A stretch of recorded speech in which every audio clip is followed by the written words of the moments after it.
El ministro del Interior informó la tarde de este miércoles 4 de mayo del 2022 que una avioneta de la policía cayó al mar. La aeronave trasladaba por razones de seguridad a una persona privada de la libertad desde Esmeraldas hacia Manta, Manabí, para una audiencia. A las 19 horas la policía agregó que el interno es de alta peligrosidad y pertenece a un grupo delincuencial.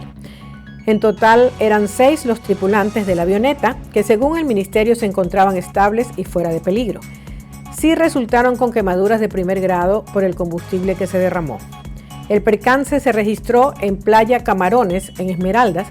Los pescadores de la zona ayudaron a rescatar a los tripulantes, incluido la PPL que estaba esposado. Además, se informó que se investigará la causa del accidente. Entre los ocupantes de la avioneta que se dirigía a la ciudad de Manta consta el general Erwin Francisco Noguera. Los 6 miembros del Consejo de Educación Superior para el periodo 2021-2026 se instalaron en su primera sesión este miércoles 4 de mayo del 2022. Ellos fueron los ganadores del concurso de méritos y oposición, entre los cuales el PhD Pablo Beltrán fue elegido presidente y enfrenta varios retos. Con 8 votos a favor y 1 en contra, Pablo Beltrán fue nombrado presidente del Consejo de Educación Superior en el marco de la sesión de instalación. El consejo fue el mejor puntuado en el concurso de méritos y oposiciones. Trabajar conjuntamente con las instituciones de educación superior para fortalecer el sistema nacional es la primera tarea. Esto para brindar a los estudiantes y las instituciones un sistema más libre y abierto para que puedan, en uso de su autonomía responsable, generar oportunidades para la juventud, expresó Beltrán. Además dijo que debe revisar la normativa que el CES emite, que es complementaria a la Ley Orgánica de Educación Superior. Esto con el fin de entregar a las universidades, institutos y conservatorios mayor autonomía y que puedan decidir cuál es la pertenencia de sus carreras y de sus ofertas académicas en los diferentes territorios. La moción de la candidatura de Beltrán para presidente fue propuesta por la representante estudiantil del Frente al CES, Talía Aporte. Sin embargo, el secretario de Educación Superior, Alejandro Rivadeneira, recordó que solo los miembros con voz y voto pueden mocionar una candidatura.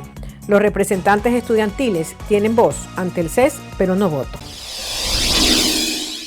El presidente Guillermo Lasso posesionó a Bernardo Manzano como nuevo ministro de Agricultura y Ganadería este miércoles pasado, mediante el decreto ejecutivo 415.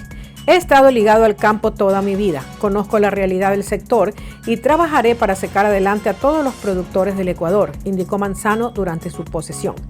Durante su discurso, Manzano detalló que su gestión se centrará en los sectores productivos estratégicos como el bananero, arrocero, lechero y maicero. Además, aseguró que el Ecuador necesita con urgencia el Censo Nacional Agropecuario para orientar de mejor manera la política en el agro. Manzano ha desempeñado cargos como gerente de producción, asistente, director y asesor de empresas como Bacno S.A., Corporación Novoa, Sevioca S.A., entre otros. En la base aeropolicial de Tababela se presentó la mañana de este pasado 4 de mayo un avión ambulancia de la Policía Nacional para el traslado de pacientes. La aeronave está equipada para emergencias y a disposición de hospitales públicos y privados. Marcelo Sáenz, de la Dirección Nacional de Atención Integral de Salud, informó que esa aeronave es la única del país con certificado para operar en la atención de pacientes policiales y civiles del subsistema de la salud de la Policía Nacional de esta escala nacional. Renato González, director de ISPOL, dijo que los recursos para la adquisición de este transporte aéreo sanitario proviene del seguro de enfermedad y maternidad de los aportantes del ISPOL.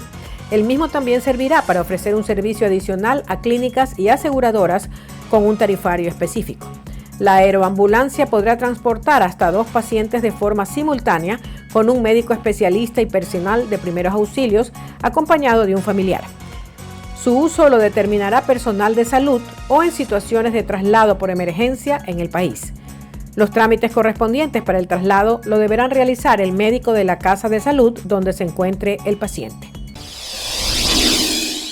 La Contraloría General del Estado informó este miércoles 4 de mayo que se aprobó la auditoría sobre contratos suscritos por la Embajada del Ecuador en España. Determina que se gastó $1.300.000 por concepto de asesoría legal y asistencia psicológica entre enero del 2015 y septiembre del 2021. Sin embargo, no hay sustentos ni documentos que avalen el desembolso.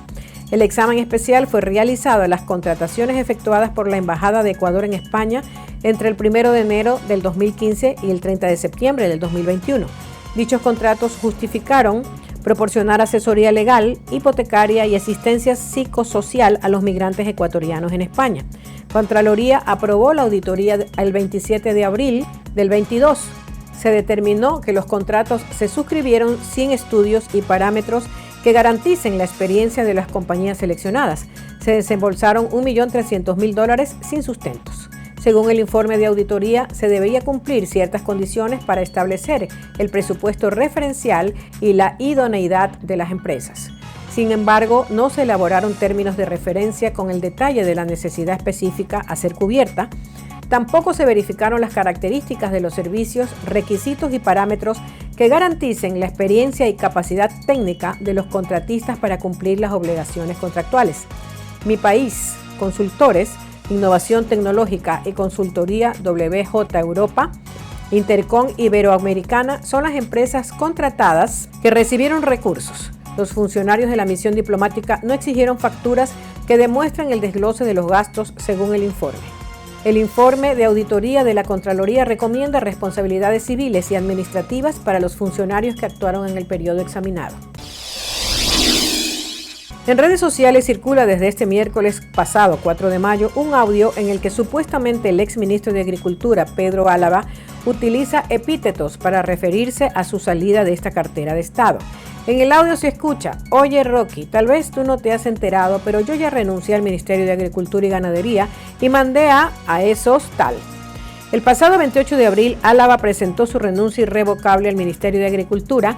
Por medio de la presente, hago llegar a usted mi renuncia irrevocable a esta cartera de Estado, en la cual deposité todas mis energías y conocimiento para cumplir con su política a favor del pequeño campesino, señaló el exfuncionario. Tras la difusión del audio, Álava publicó un comunicado en su cuenta de Twitter el miércoles pasado. Ahí agradece a Guillermo Lasso por haber confiado en él para el ministerio mencionado y explicó la difusión del audio. Además, rechazo toda intención que quiera dañar mi buen nombre en cuanto al audio que circula en redes sociales, el cual ha sido editado y manipulado según el exministro. Nivia Vélez, ex asambleísta por Loja, recibió una sentencia de 1 año de prisión, aunque es un fallo de primera instancia, por lo que la acusada puede apelar y luego ir a casación. La decisión la tomó por unanimidad el Tribunal Pleno de la Corte Nacional, conformada por los jueces Mercedes Caicedo, Marco Rodríguez y Adrián Rojas. Vélez es señalada por el delito de concusión, ya que supuestamente cobró los denominados diezmos a sus asesores legislativos a cambio de estabilidad laboral. Wilson Toainga, fiscal subrogante, presentó 125 pruebas documentadas, 8 peritos y 14 testigos para probar su teoría del caso. Antes de que la sentencia se ejecute, Nivia Vélez tiene la posibilidad de presentar 2 recursos más, apelación y posteriormente la casación. De esta manera, Vélez se convierte en la tercera sentenciada por el cobro de diezmos a sus colaboradores en la Asamblea Nacional. Antes fueron condenadas Norma Vallejo y María Alejandra Vicuña, y también es procesada la asambleísta Karina Arteaga. Un hombre fue asesinado la mañana de este jueves en el ingreso a un hotel al norte de Guayaquil. Testigos que estaban en la zona del lobby y restaurante del Hotel Sheraton reportaron el hecho. El hombre quedó tirado en la puerta de entrada a ese establecimiento ante el asombro de huéspedes. Transeúntes que circulaban por la zona reportan en redes sociales que escucharon entre 5 y 8 detonaciones. El cantante ecuatoriano Gerardo Mejía, quien se encontraba en el sitio desayunando, colgó un video sobre la situación. Estando aquí desayunando en el Sheraton, acaban de darle bala a un tipo y salió ese muchacho corriendo, posteó. En el video que colgó el artista en Twitter se observa al hombre tirado en el ingreso por la puerta giratoria. La policía se desplazó al sitio y acordonó el área de acceso al hotel. Versiones preliminares indican que el hombre fue interceptado por 2 sujetos y habría recibido unos 8 disparos. Al parecer, la víctima salía del establecimiento. La noche del miércoles 4 de mayo, un policía y otra persona más sufrieron heridas debido a un ataque perpetrado por sicarios en la provincia de Los Ríos. Según informaron, más o menos por el mediodía, el ataque se registró en el cantón de Buena Fe en un negocio de comida. El reporte del medio de comunicación señala que el lugar llegaron a bordo de una motocicleta y atacaron el local de comida con un fusil. Las dos víctimas fueron trasladadas hasta el hospital de Elías de Quevedo. En los indicios recogidos por los uniformados se encontró balas de fusil. Ante estos hechos, la Policía Nacional informó en su cuenta de Twitter que personal de la institución se encuentra desplegando para dar con los responsables de estos actos violentos. Además, informaron de otro uniformado que resultó herido en Esmeraldas.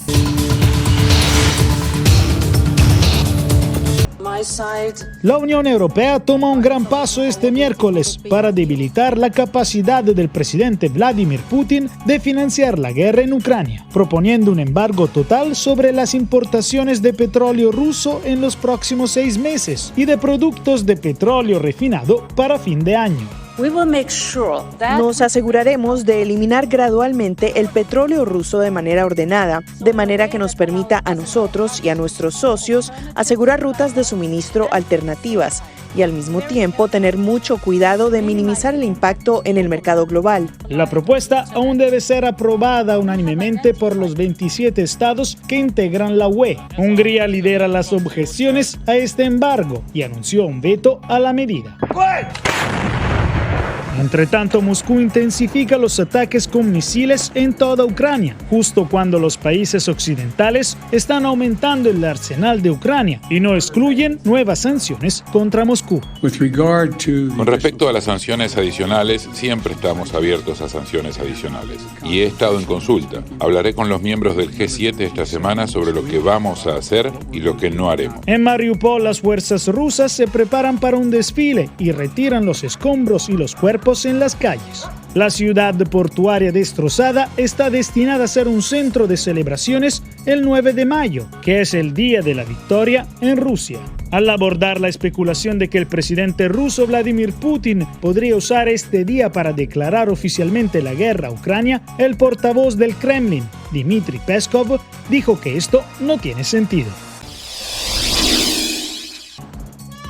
El borrador de sentencia de la Corte Suprema que salió a la luz pública y del cual ya se confirmó autenticidad, sugiere que la mayoría de los magistrados favorece eliminar el derecho al aborto. Aunque el documento no refleja una decisión definitiva, manifestantes han salido a las calles para expresar su acuerdo o desacuerdo con una sentencia sobre un tema que continúa generando gran polémica. La idea de que nos puedan quitar nuestros derechos como mujeres, como dueñas de nuestro útero, que nos puedan negar derechos sobre nuestro cuerpo, me hace temblar hasta la médula. La senadora demócrata Elizabeth Warren se pronunció en contra de que el máximo tribunal anule el fallo que emitió en 1973 en el emblemático caso Roe vs. Wade. Estoy molesta porque una Corte Suprema extremista de Estados Unidos piensa que podría imponer sus asuntos de vista extremistas a todas las mujeres de este país y están equivocados. La ginecóloga obstetra Iman Al-Sadden opina que la norma no es lo único que preocupa en varios de los estados de la Unión.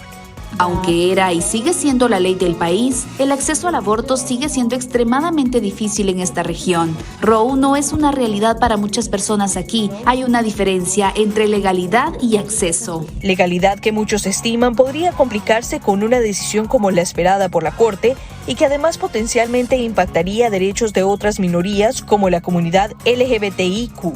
Estamos viviendo un momento de conservatismo extremo en este país.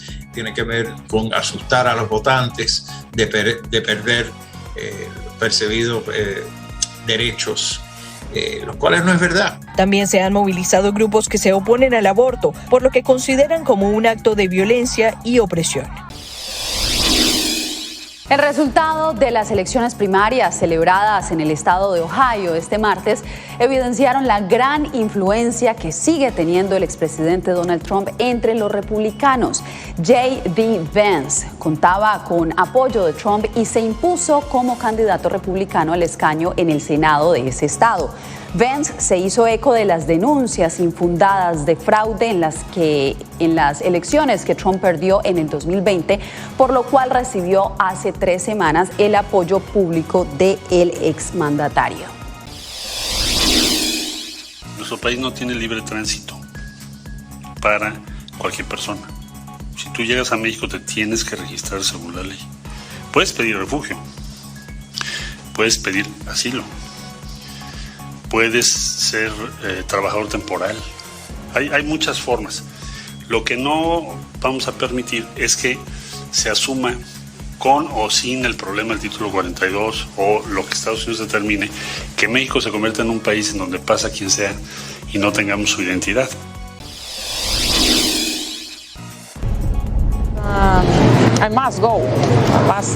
Me tuve que ir porque Rusia quiere. No sé qué es lo que ellos quieren, pero debemos irnos a otro lugar una y otra vez. Y es por eso por lo que quise irme lo más lejos posible, porque es la tercera vez. Que la ucraniana Olga Smirnova, de 36 años, se ve obligada a escapar. Primero, al comienzo de la guerra en la región de Donbass en 2014, huyó de Lugansk, su ciudad natal, y se instaló en la capital Kiev. El pasado 24 de febrero, con los primeros bombardeos rusos, otra vez tuvo que escapar, pero hacia la República Checa junto a su esposo e hija de 6 años.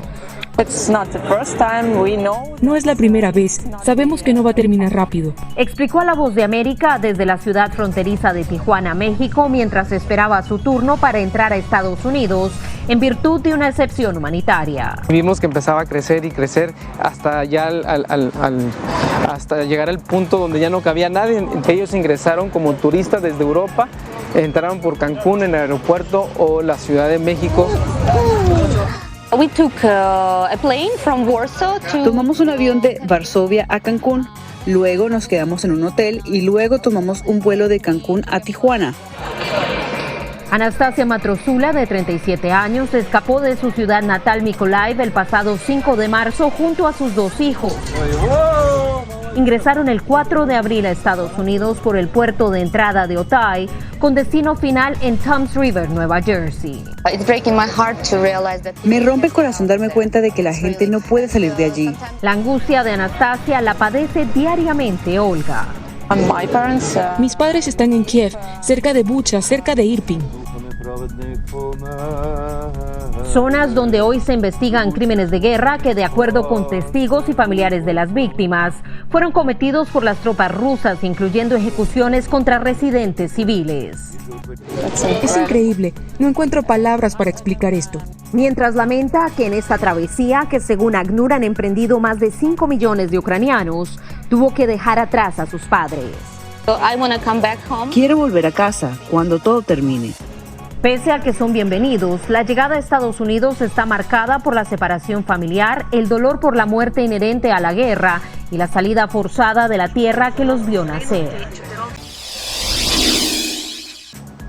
Luego de varias semanas de postergación, la Asamblea Nacional electa en 2020 designó a los 20 magistrados y sus suplentes que conformarán el Tribunal Supremo de Justicia. El politólogo Benigno Alarcón explicó que ese nombramiento atenta en contra de la independencia de poderes, pues 17 de los 20 magistrados designados tienen vinculaciones con el oficialismo. Obviamente, ante un Tribunal Supremo de Justicia que para nadie es secreto, no es imparcial, entonces las posibilidades de hacer justicia se vuelven tremendamente remotas. La ONG Acceso a la Justicia denuncia que otra irregularidad de la elección es que de los 20 magistrados, 12 son reelectos. Superó nuestras peores expectativas. Fue prácticamente una reelección masiva de magistrados, de 20 magistrados, 12 fueron reelectos. Las salas, digamos, que tienen mayor peso desde el punto de vista político, que son la sala constitucional, la sala penal y la sala político-administrativa, están abrumadoramente controladas por miembros del oficialismo. El artículo 284 de la Constitución establece un solo periodo en el cargo. A pesar de los cuestionamientos, el presidente Nicolás Maduro saludó la designación. Las opositoras Ana Margarita Vigil, Tamara Dávila y la exguerrillera Dora María Telles están en condiciones delicadas de salud en la cárcel Evaristo Vázquez, donde fueron recluidas desde hace casi un año tras ser condenadas por traición a la patria, según denunciaron sus familiares. Y aquí hay una política de Estado de tortura que busca vulnerar sus cuerpos, que busca vulnerar sus mentes y que busca someterlos. El colectivo de derechos humanos Nicaragua Nunca Más denuncia que persisten los maltratos físicos y psicológicos, así como el aislamiento y la falta de atención médica en contra de los más de 180 presos políticos que se encuentran recluidos en 22 prisiones de Nicaragua. Hay una hazaña extraordinaria, muy particular, es decir, ahí obviamente la orden es hacer sufrir al máximo a esas personas presas políticas. La OEA y las Naciones Unidas han exigido la liberación de los opositores, que incluye a 7 precandidatos presidenciales, pero su solicitud no ha tenido eco. Y el pueblo nicaragüense tiene dignidad y no acepta imposiciones. El presidente Daniel Ortega descalificó a ambos organismos internacionales y descartó la posibilidad de liberar a los opositores. Recientemente, el gobierno de Daniel Ortega expulsó a la Organización de Estados Americanos y en el año 2018 expulsó a la Oficina de las Naciones Unidas para los Derechos Humanos.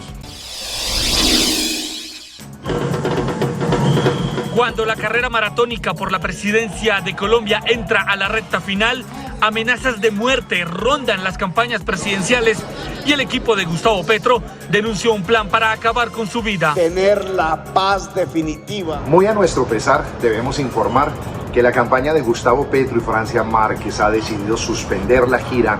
Lo hacemos básicamente porque recibimos información de seguridad. Al mismo tiempo, el candidato Federico Gutiérrez mostró un video grabado por el senador izquierdista Gustavo Bolívar, donde lo entierran simbólicamente. ¿A quién están enterrando? ¿Qué puede pensar uno cuando ve un video donde algunos políticos incitan a la población, inclusive a niños y a jóvenes, a que nos deseen la muerte? Con criterios de libertad política. El analista Hugo Acero asegura a La Voz de América que las amenazas no son nuevas en el país y que hoy recuerdan la época del capo de la droga Pablo Escobar. Particularmente el atentado a Luis Carlos Galán fue del cartel de Medellín. El director de la Policía de Colombia, general Jorge Luis Vargas, comenta que ya se investiga el supuesto plan de asesinar a Petro, líder del pacto histórico. Poner a disposición precisamente todas las capacidades investigativas y de esclarecimiento de la Policía Nacional. Todos ellos trabajan en el campo, cobran entre 5 y 6 dólares la hora. Dicen que con ese sueldo no les da para casi nada. Con la inflación más alta en 40 años en Estados Unidos, no pueden llegar a final de mes. Es imposible vivir, ya no se puede pagar renta, todos viven de a montón, en un apartamento de 1 cuarto, 2 cuartos, hay muchos desalojos. A mí me han dado desalojo. Protestan porque hacen jornadas de más de 12 horas, no pueden hacer frente a todos los gastos y en algunos casos la situación es límite. Piden ayuda a las autoridades para que puedan mejorar sus condiciones de vida, especialmente en zonas como el sur de la Florida, donde el aumento del precio de la renta es de los más altos del país. Muy complicada porque tiene uno que elegir entre tener techo o alimento. Entre comprarle un par de zapatos a los hijos o comprarles un galón de leche. Muchos de ellos indocumentados dicen que han estado años en la sombra, callados, atemorizados por sus empleadores que los amenazaban con avisar a inmigración si alguien alzaba la voz para denunciar su situación. No le dan agua, no le dan descanso, los pagos son muy malos, muy malos. Y son las mujeres que trabajan en el hogar, las maltratan, las amenazan. Las mujeres empleadas del hogar también se quejan de este trato que consideran inhumano. Recuerdan que hacen el trabajo que nadie en Estados Unidos quiere hacer. Limpiando casas, cuidando niños, cuidando ancianos, y para nosotros, las que estamos limpiando casas, no hay una protección en este momento. Una protección que podría solucionarse mediante una reforma migratoria para regularizar a los más de 11 millones de indocumentados, pero está lejos de ser una realidad, porque ni demócratas ni republicanos se ponen de acuerdo. De acuerdo con la Asociación de Cremación de Norteamérica, en 2020 el 56% de los estadounidenses que fallecieron fueron cremados, una opción que de acuerdo con los expertos pasó de ser personal a comunitaria con el impulso generado durante la pandemia. Para 2025 se estima que 65% de los fallecidos serán cremados en lugar de recibir una sepultura tradicional, un proceso que en Estados Unidos suele tardar semanas enteras. Es mejor la cremación y lo más rápido posible. Aunque detrás de la decisión de cómo despedir a un ser querido pesan argumentos religiosos, el tema financiero tiene mucho que ver en las nuevas tendencias. Está pasando más que nada por lo económico, porque aquí en Estados Unidos es demasiado caro, entonces yo creo que la gente se está yendo más por eso, porque no tienen el dinero para hacer el funeral tradicional como es. Y pese a esas razones de fe, los expertos en la materia ven cambios significativos en la forma como las familias interpretan las tradiciones hoy en día. Las nuevas familias, los nuevos núcleos familiares están cambiando. La modernización hace lo que se llaman funerales más modernos, los cuales son más comunes y más sencillos, ya no quieren servicios, ya no quieren cosas más elaboradas. Los conocedores en el tema afirman que las nuevas generaciones piensan también en los efectos ambientales que conlleva un entierro tradicional y en la falta de espacio que aqueja a varias ciudades donde ya no hay terrenos suficientes para seguir expandiendo los cementerios. Ya no solo bajo la sombra de la noche, sino también a plena luz del día, el contrabando en Bolivia se da modos para evadir controles y expandirse estratégicamente a través de ferias itinerantes que reúnen a unos 2.000 vendedores. Por aquí, por Villazo. Según datos de la Cámara Nacional de Industria, la internación de mercadería ilegal se triplicó en los últimos 10 años y en la actualidad este ilícito mueve $3 millones cada año y afecta a 70.000 empleos. Los productores locales son los más golpeados y reclaman que se valorice el concepto hecho en Bolivia. Todos como bolivianos y el gobierno en especial debería de ser una campaña de concientización para promocionar que nos sintamos orgullosos de ser bolivianos y consumir lo boliviano. La frontera más vulnerable es al sur del país, aunque el gobierno indica que en el último año hubo un incremento de 174% de efectivos militares para el control fronterizo. Donde más se está registrando es en Argentina por el tipo de cambio, pero también mucho entre Perú y Chile. Los comerciantes informales, claro, son una consecuencia de todo eso, pero no es el problema central es la frontera. Los comerciantes que venden libremente productos de contrabando en las calles principales de la ciudad rehuyen a las cámaras, pero justifican esta actividad. Nosotros les hemos hecho competencia porque para abaratar, ¿no? a nuestro pueblo.